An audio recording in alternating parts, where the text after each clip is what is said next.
and technical barriers to doing green building certifications in lofts and apartments. That's number one. But also, I think touching on Alex's presentation, the cost is already so high here that it's maybe more difficult when talking about marginal costs to make that decision to put in a higher efficiency HVAC system or an extra layer of glazing in your windows. So I think it's a combination of those two. So it's more on the developer to build a sustainable building in itself in terms of the core of the building, and then be able to sell that as a more sustainable building to lower the tenants' operating expenses. So a quick follow-up to that, and that when you're talking about the limits of growth, and you're all in the real estate industry, so you can probably all tackle this. Urbanization is by far driving all the issues that we're facing in terms of systemic byproducts, waste being one, but energy security, water security, food security are all becoming hot topics in Asia. When it comes to, say, LEED buildings and these issues, I mean, how far does that get us, really? Like, are we going to become so energy efficient, or do we really still have to look at the other side? Are we going to see pricing going up either way? Well, I mean, I think that green buildings in general hedge towards energy security, but I think that certifications are really just a tiny tip of the iceberg. I mean, the certifications that I do are for classy buildings, showcase buildings, the Shangri-Las of the world. The reality is that 99.9% of the rest of the construction is following basic building standards. But the way I compare it to is kind of like the Formula One. They come up with all the innovative technologies, right? And there's only a handful of cars, and then that gets translated down into the rest of the automotive industry. And I think that that's what green building certifications are doing. They're raising the bar and then pushing for basic building codes to be higher and higher.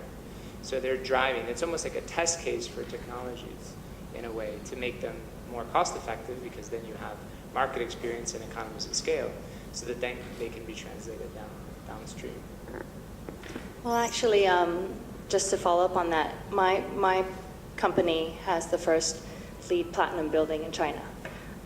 And it was very expensive to build. It was not cost efficient. It takes a long time for your rentals to come back down.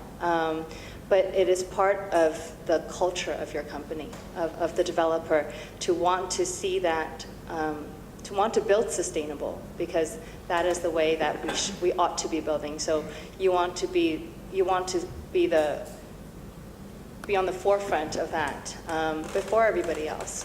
And then, after we completed the building, you see the commercial sector starting to buy into that, because they start to understand that it's more efficient to rent within a green building as well. So, I think it's one of those things where if you build it, they will come, and people will slowly start to understand that it's necessary to go down the sustainable route.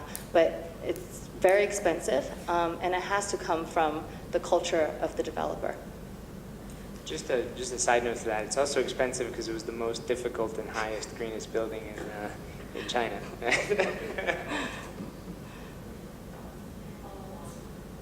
Can I follow on with that?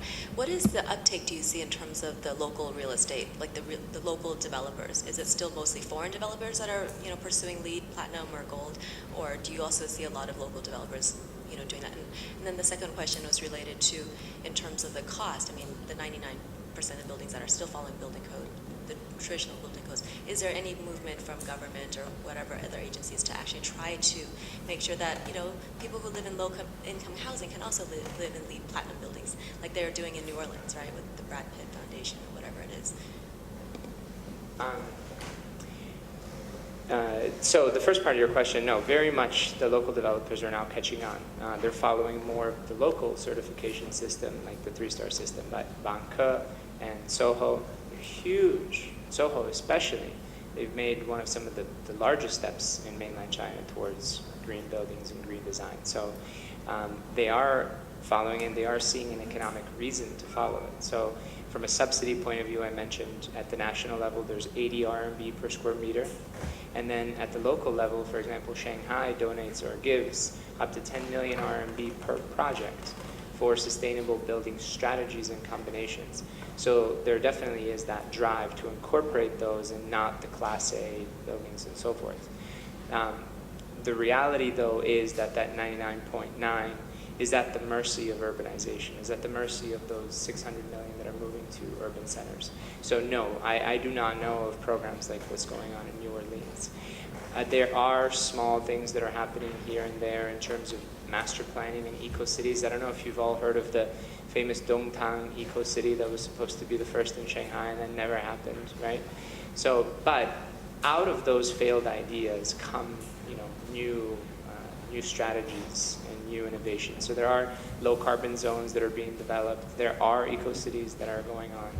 And I think that one of the reasons why I'm really optimistic about what I do in China, even though it's such a headache most of the time, is that the change, the paradigm shift, we use in our industry this term paradigm shift, the change in mentality, that's what's going on in China, is 3-4 times faster than anywhere else in the world. What they've accomplished in 5 years, it took the United States 20 years to do. I think, just to add on to what Alessandro was saying, I think as a small investor and developer, sometimes sustainability has to be born out of your own company. Doing LEED is very expensive, and we like to retrofit buildings, which is a very low, I guess, carbon footprint way of revitalizing existing assets.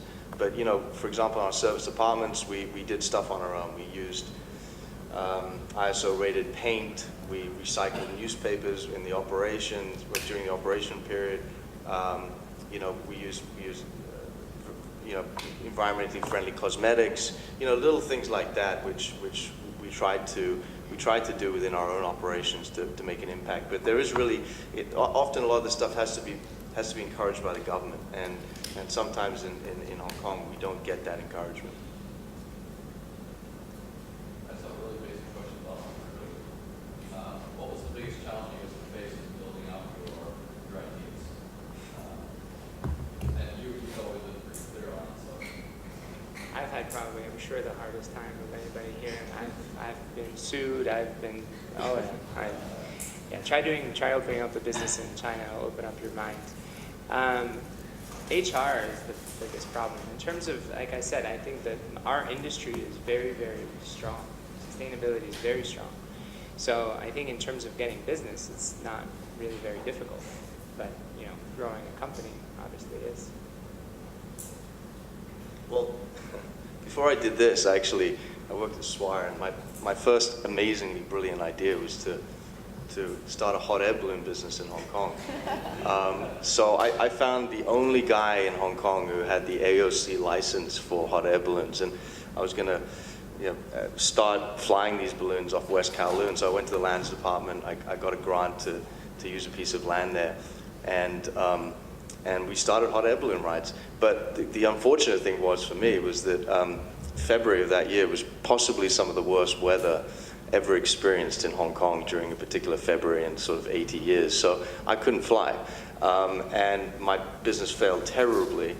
And I sort of went back to the drawing board. But in terms of, what's the toughest thing, I think is holding on to faith and just coming back to what it is that you really want to do, and just plugging away on a day-to-day basis like me and Dinesh do, and trying to make it happen. And especially in real estate, which is very capital intensive, it takes a lot of effort to do that. I think, I think it's allocation of time and resources. Everyone has limited time, everyone has limited resources, and there's always an excuse. There's always an excuse. I'm too old, I'm too young, I'm too inexperienced, I'm too busy, I can't do these things. But when you find that passion for work, for whatever it is that you do, I think, you overcome those challenges and you just do it because that's something that you're passionate about. And that's where you spend your time and your energy and your resources. And that's what should count. In terms of challenges with FoodLink, there's been so many, fundraising, staff. I've had to wear multiple hats: HR, management, operations, marketing, PR, and I don't have I don't have an MBA, I don't have a skill set, and you just kind of learn as you go, because you're passionate about it. And, you know, I think that's something that should drive people, is that passion for whatever industry that they're in.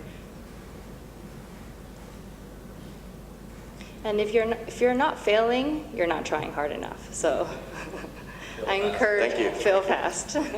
So good job, Alex. I'd like to thank the three of you for. Thank you.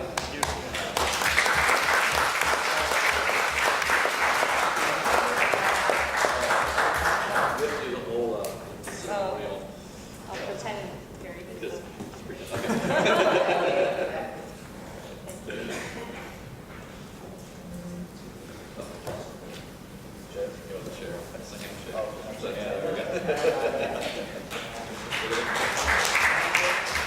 We do have a fundraiser coming up in case anyone's interested. October 6th, check out our website, foodlinkfoundation.org. Thank you.